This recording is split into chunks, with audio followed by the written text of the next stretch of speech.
Alors bonjour mes très chers abonnés, ici c'est Jordan Kank et bienvenue dans cette nouvelle vidéo YouTube. Aujourd'hui on va faire un exercice pour faire le récapitulatif de tout ce qu'on a eu à voir depuis la vidéo. On va faire un petit exercice qui va nous aider. Alors le but de l'exercice sera de faire quoi? Le voici écrit là. Le but de l'exercice sera de prendre une valeur qui est dans la variable mavar et de tester si c'est un nombre pair ou impair. Si c'est un nombre pair, alors on met la valeur 2 dans R4. Si c'est impair, on va mettre la valeur 1 dans R4. Alors c'est tout. C'est tout ce qu'il s'agit. Alors, on va commencer par définir ce qu'un un nombre pair pour s'assurer on est tous dans le même contexte. Alors, un nombre pair, c'est un nombre c'est un multiple de 2 simplement. Un nombre impair, c'est tout simplement un nombre qui n'est pas multiple de 2. C'est tout. Alors, comment va-t-on procéder ici? Alors, la méthode dont je vais utiliser, c'est de faire une boucle. C'est de faire une boucle et de chaque fois retrancher 2 à la valeur jusqu'à ce que ça soit inférieur ou égal à 1. Alors, lorsque je vais trancher 2 chaque fois euh, à la valeur de ma var, jusqu'à ma var sera inférieure à 1, alors on va ensuite tester la valeur de ma var pour voir si c'est 0 ou bien c'est 1. Si c'est 1, ça veut dire que c'est un nombre impair. Si c'est 0, ça veut dire que c'est un nombre pair. Alors, on va commencer. Alors, ce qu'on va d'abord faire, on va commencer d'abord par récupérer la valeur qui se trouve dans ma variable mavar. Comme on sait, en ARM, c'est un type risque. Donc, ça veut dire qu'ici, on travaille uniquement directement avec les registres. Le processus travaille directement avec les registres. Donc, on va d'abord commencer par mettre la valeur de mavar dans les registres. En utilisant la balise, en utilisant move, en utilisant LDR. LDR, on met dans R0. Vous pouvez choisir ce que vous voulez, ça dépend de vous. Et je mets ici mavar. C'est tout. Maintenant, ici, je vais créer ma boucle en utilisant boucle, créer l'étiquette boucle. Et je vais la boucler ici avec B boucle. B boucle. Oui, c'est ça. B boucle ici. Je pense, c'est bon. Maintenant, ici à l'intérieur, je vais faire une comparaison. CMP. Je compare quoi en fait? En fait, le but, c'est de retrancher 1 c'est de retrancher 2 chaque fois dans de R0, parce que R0 contient la valeur de ma var. Donc R0, c'est encore ma var. De retrancher 2 à cette valeur-là jusqu'à ce que ce soit inférieur à 1. Inférieur ou égal à 1. Ensuite, je teste cette valeur-là si c'est 1. Si c'est 1 ou 0. Si c'est 0, alors que c'est pair. Si c'est 1, alors c'est impair. Alors, je fais un CMP, je mets quoi? Je mets R0. Je compare R0 et quoi? Et GS 1. On est d'accord? Ouais. Je compare 0 et GS 1. J'ai fini de comparaison. Maintenant, je vais utiliser la première méthode qu'on a fait en mettant juste la condition après la balise. Je vais utiliser un sup. Je mets sup. Je mets quoi? Sup. Donc le sup va s'exécuter uniquement si quoi? Si R0 est inférieur ou égal à 1. Donc on va mettre quoi? Inférieur ou égal, c'est L. C'est LE. Je ne me trompe pas. LE R0. Non, on a L1 R0. Oui, R0, R0. Et ici, je mets Jess 2, c'est-à-dire que je prends la valeur qui est dans R0, je retranche 2, je mets la valeur dans R0. Et maintenant, pour sortir de cette boucle, on va mettre la condition de sortie. On va utiliser quoi? On va utiliser un boucle B. Ouais, on va utiliser B simplement B. B égale. Donc en fait, si c'est égal à 1, si c'est égal à 1, si en fait, on va utiliser une boucle de sortie en disant quoi? B, pour dire que c'est inférieur ou égal, non, on va pas utiliser égal, on va dire pour dire que c'est inférieur ou égal à. Non, non, non, ici on a fait une erreur. On soustrait lorsque c'est grand, lorsque c'est plus grand que 1 en fait. Ok, sup, G, GL. Oui, GL. Ici on va mettre, pour dire que c'est plus petit, on va mettre plus petit que 1, on va mettre L. On va mettre LT là. Non, en fait, regardez, on commence. Ici, en fait, lorsque nous sommes à ce niveau, on a dit que si c'est supérieur à 1, on doit soustraire 2 à chaque fois.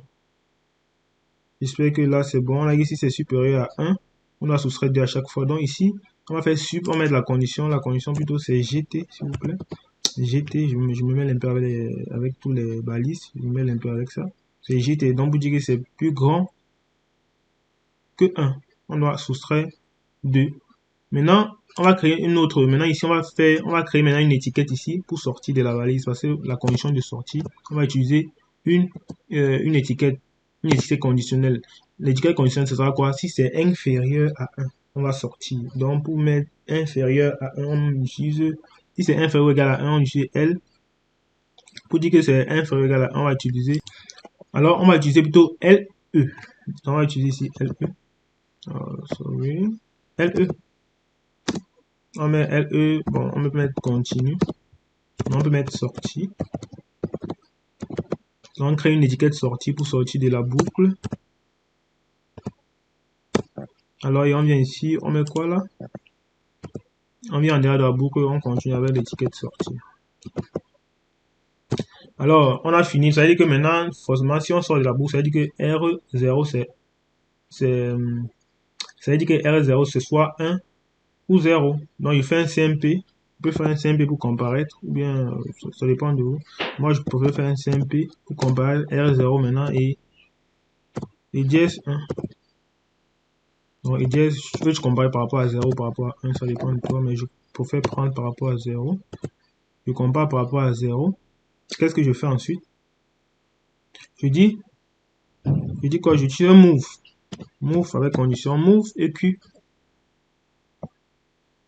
Ça veut dire que si R0 est égal à 0, R4 va prendre quoi? On a dit ça doit prendre 2. Move, pour la deuxième condition, move not equal, ça veut dire que si ce n'est pas égal à 0, ça veut dire forcément c'est 1. R4 va prendre dièse 1.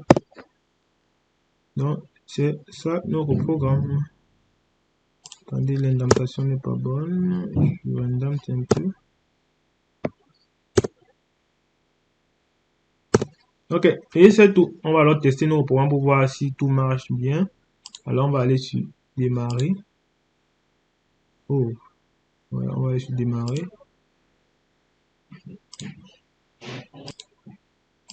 Alors, on va sur démarrer. Alors, ici, on dit qu'il y a une erreur là. Ouais, ici, il y a une erreur, pas mis la virgule. Après le R4. On démarre. Ok, on lance. Commençons. On récupère la valeur de R0. Donc, R0 doit prendre normalement 9. Oui, ok, R0 prend 9. On compare. On passe la première fois. Est-ce que on compare? Est-ce que R0 au niveau du CMP, on demande est-ce que R0, on fait R0 moins dièse 1 en fait. Ensuite, on met ici, on fait le sub GT. Le sub GT, ça veut dire est-ce que R0 est plus grand que 1? Oui. Donc on fait 1 moins, donc R0 doit devenir maintenant 7. Oui, c'est devenu 7. Maintenant ici, la boucle BLE ne va pas s'exécuter parce que c'est une étiquette conditionnelle. Ça veut dire seulement, ça s'exécute seulement, je dis bien seulement si R0 est inférieur à 1. Alors on va voir, vous allez revenir encore, vous voyez, on passe sur B boucle, on va revenir au début, encore. On vient, on teste, non, j'entre encore, ça enlève encore 2, il reste maintenant 5. Je reviens, il reste encore 5, j'exécute, il reste maintenant 3. Alors je monte, j'exécute. Il reste maintenant 1. Alors maintenant il reste 1. C'est là maintenant que la boucle sortie va intervenir. Est-ce que soup va s'exécuter? Non. Regardez. Ça ne s'exécute pas. Ça va maintenant sur BL sortie. Ça va maintenant, ça va sur BL sortie. Ça pointe à la sortie BL sortie. On compare maintenant par rapport à 0. On compare, on met les drapeaux à jour. Vous voyez comment les drapeaux changent. Je ne sais pas si vous remarquez. Et maintenant, on compare. Maintenant, on fait move EQ. Est-ce que c'est égal à 0? Non. Ça veut dire que move EQ, R4 ne va pas s'exécuter. Alors, on exécute, vous voyez, censé pas exécuter. Vous voyez bien, R4 n'a pas encore changé de valeur. Maintenant, vous allez voir, R4 va prendre la valeur 1. Vous voyez, R4 prend la valeur 1. Ça veut dire que c'est un quoi? C'est un nombre pair. Donc, si on avait une interface graphique, par exemple, là, on suffisait juste de mettre la valeur et d'exécuter. Si on voit R4 à 1, ça veut dire que c'est un nombre pair. Donc, parce que 9, R4 c'est un nombre impair, s'il vous plaît. Vous voyez bien 9, 9 c'est un nombre impair. On va essayer pour un autre cas. Si on met peut-être ici, on met la valeur juste 4. On appuie sur démarrer. Vous allez voir, après toute l'exécution, vous allez voir, on va sortir là. Vous voyez ici R4 à 2, donc ça dit 4 c'est un nombre pair. Donc notre programme fonctionne normalement. Alors c'est un peu ça le récapitulatif. Ici on a eu un peu à voir tout ce qu'on a eu à voir depuis le début avec ce petit exercice. J'espère qu'elle vous a permis de mieux d'avoir une meilleure prise en main des différents éléments qu'on a. Et n'oubliez pas de vous abonner ou de cliquer sur le bouton j'aime. Ça aide l'algorithme de YouTube à mieux référencer la vidéo pour aider d'autres gens. Alors n'oubliez pas de cliquer sur le bouton j'aime de la vidéo et de mettre les commentaires en suggestion. Alors ici, c'est la fin de la vidéo. Ici c'était Jordan Kamankwe. Bien, merci d'avoir suivi la vidéo. Ciao, ciao. On continue la formation. On se retrouve dans la prochaine vidéo. Merci. Ciao.